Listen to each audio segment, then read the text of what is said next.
work on, you know, a world, a story that's beloved by so many people. Like, what's that? Is that pressure? Do you feel pressure every day working on Lord of the Rings? Oh my God, yes.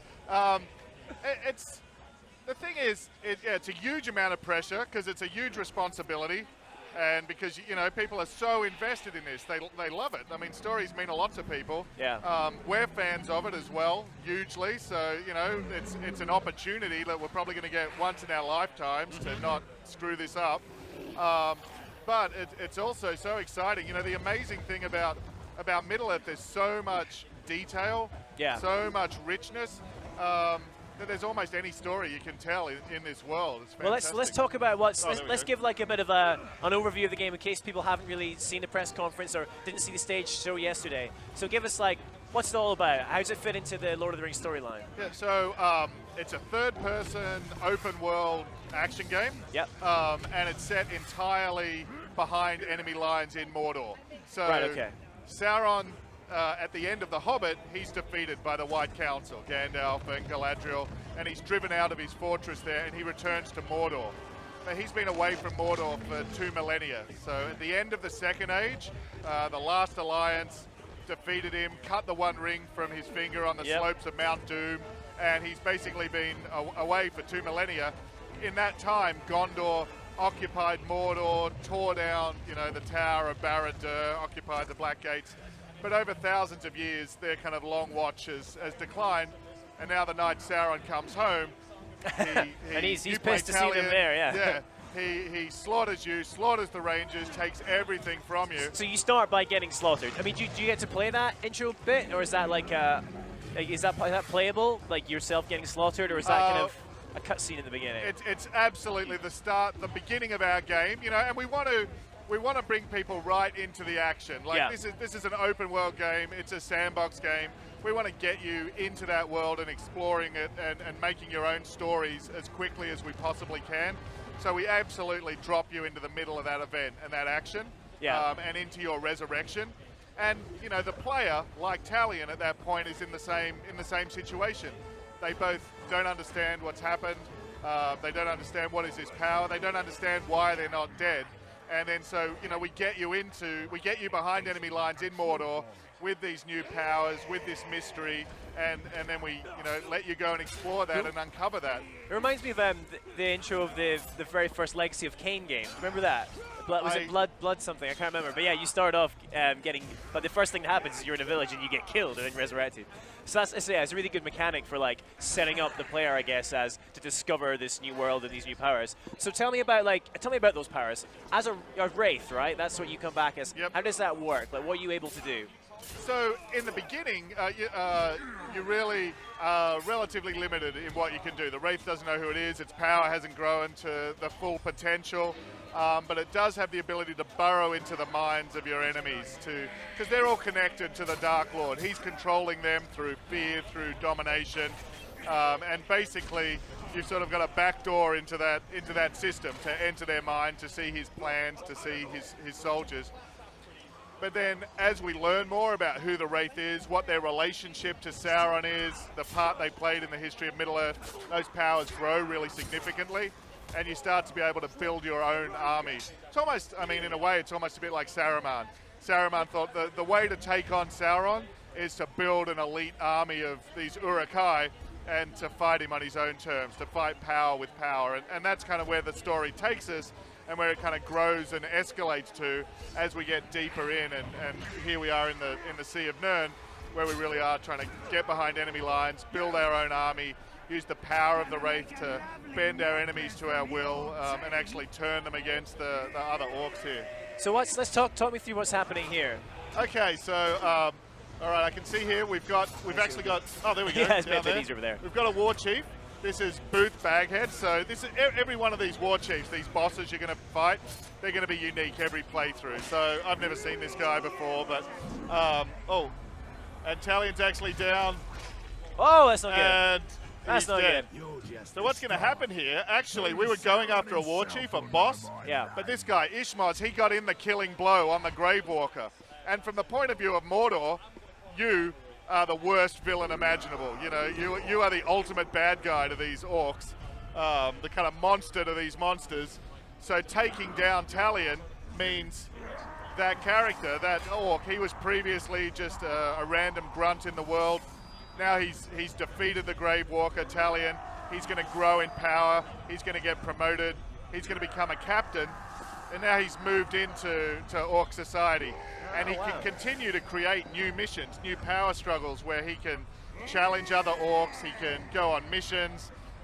He can also infiltrate and become a bodyguard to one of the other warlords. He could even go all the way up and become your ultimate boss, your ultimate nemesis at the end of the game. So it's constantly evolving living world with these enemies. So when you die, you kind of come back as your Wraith and then come back into the real world. So I mean, you know, honestly, in a similar way to the Ring Wraiths, they're going to be reformed when they die. Their sort of flesh gets reformed and they come back.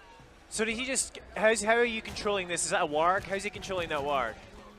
This creature here, these are Caragors. They're kind of the big game, the big cats of Mordor, and that's true. So as well as being able to dominate and bend the orcs to your will, you can also do it with a range of the different monsters as well. So these make really good mounts because obviously, as well as being really fast for getting around the open world, they've got a couple of benefits over kind of your average horse. They're a lot better than chewing things to death than a horse is. And because they're big cats, they can use the verticality of the environment. And also, because they'll fight independently, they're very dangerous. If you jump off them, they'll make a good decoy as well. So what Jessica's actually doing here now, because we lost that last battle, time moves forward.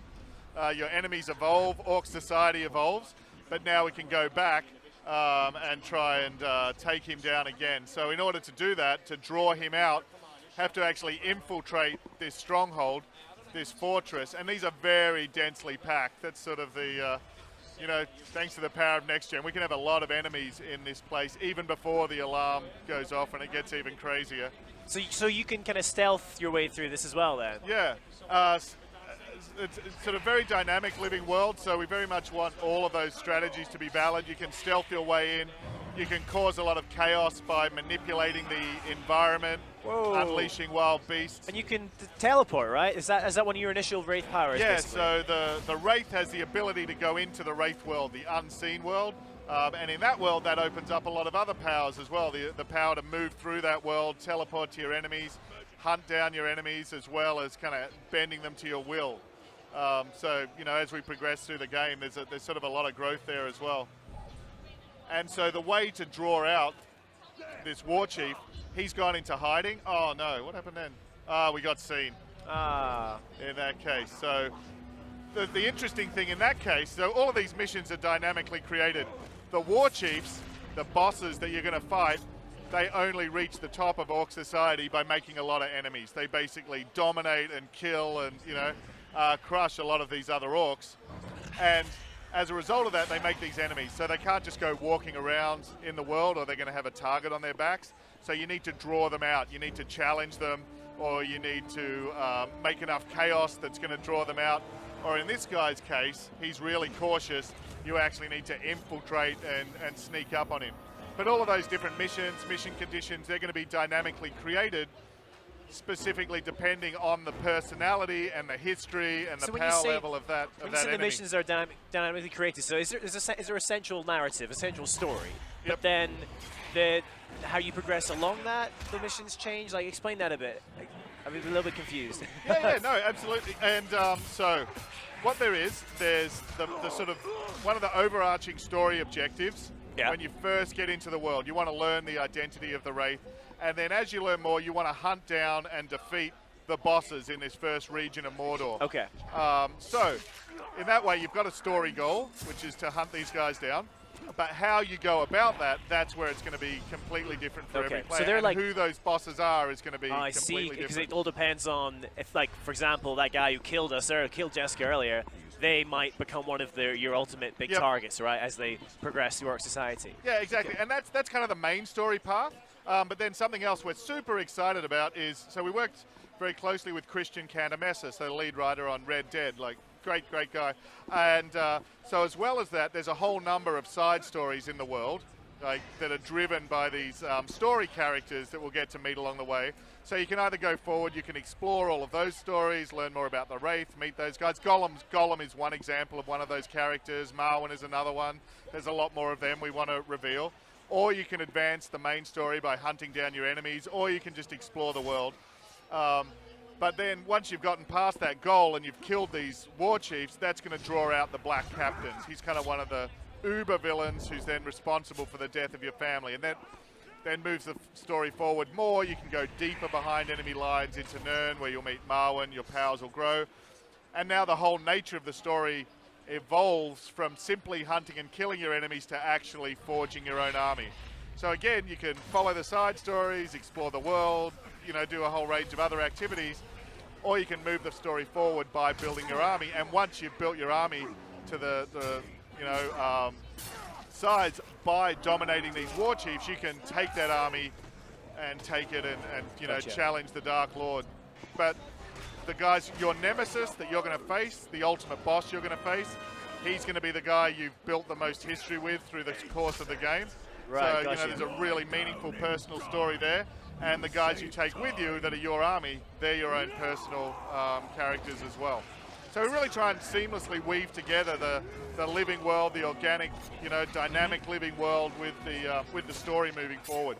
All right, let's talk about the combat. So how does that work exactly? So the sort of original foundation of the melee combat was very much, you know, Arkham. It's counter, okay. And then it's, you know, build up your chains build up. They unlock all sorts of powerful abilities and instant kills, AoEs and so on that you unlock as you progress. Then I think where, you know, we really start to get into stuff that's very unique is the way our stealth and our combat very, very seamlessly flows into each other. So, you know, flowing out of stealth into a kind of a combat takedown, which will terrify your enemies. Fear is also very dynamic. So as you're in larger groups, as their morale breaks and they'll run, so we'll kind of segue, we'll flow very seamlessly out of a really intense melee combat into a chase scenario. Then, you know, wildlife will come in. So we really want it to be constantly changing, constantly evolving, extremely, extremely dynamic. Fantastic. So you've got your bow for your ranged combat. You get your swords as well. How does weapon customization work? Do you get new weapons as you go through the game, or is it more about your powers that change? So again, the weapon upgrading is another area where we simultaneously want it to be extremely authentic to Middle-earth and to Tolkien. Because weapons are characters in Tolkien. Glamdring's a character, Sting is a character, and you know the history of Sting and his victories is actually written on the blade. It's I am Sting, Bane of Spiders. Great. So we very much wanted to duplicate that. And we wanted to tie it into what makes our game really unique, which is the Nemesis system. Yeah. So you're taking down these unique enemies. You're choosing how you take them down. Is it stealth? Is it ranged? Is it making them stab each other in the back?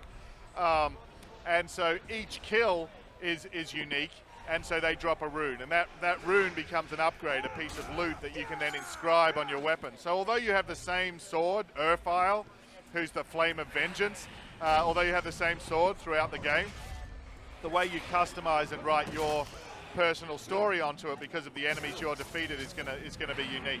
And that's the same for the bow, and that's the same for your dagger as well. And then we have another thing called epic runes. These are kind of the most legendary battles that you can fight against the most powerful enemies. So you can either gain them by taking down the war chiefs, defeating those, so the most powerful enemies, or by placing death threats. So you can actually warn a particular enemy that you've marked him for death, you're coming for him, he's ready for you, he actually trains, he becomes more powerful, he hangs out with a sort of bodyguard of elite troops, but then when you defeat him, you've got a greater chance of this epic loot, these runes that can really make your weapons very powerful and unique. Gotcha. This guy's, so he's a defender.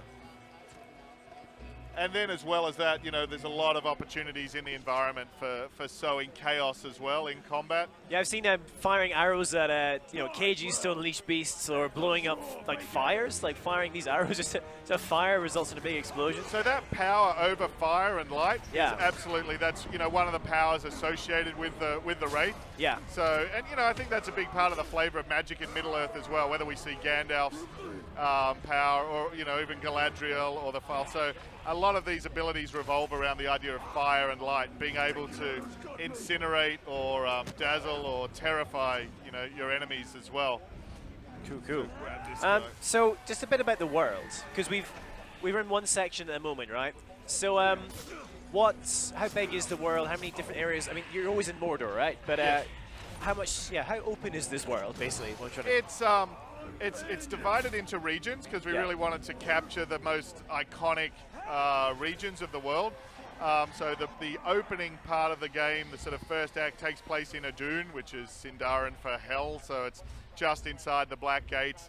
Leading through, there's Durthang, which was a Gondorian fortress that they built inside Mordor. So it's the ruins of that fortress that are now reoccupied by the orcs. Carrick Angren, which is the sort of lead of the Black Road towards Barad-dûr. So that's our opening kind of sandbox. And then this is the second one that we've shown, which is the Sea of Nirn. So this is kind of hundreds of miles behind enemy lines, much more lush region of Mordor. This is where sort of we wanted somewhere very, very different to what people have maybe seen or what they would expect of Mordor. But we learn in Lord of the Rings, this is how Sauron manages to feed his troops. So these lush fields are going to be tilled by slaves. He's going to fish from these seas and so on. So you know, that's where Mordor's so good. You get a combination of places that are simultaneously so iconic, but we can also make them unfamiliar and explore others. There's more as well, but these are the two we've shown. And the other thing as well, there's really a sweet spot between our Nemesis system, so how many of these unique named enemies you have. So if you see in the army screen, there's you know, 25 of the guys in there, actually maybe a few more depending on where we are. And we really want just the sort of perfect density for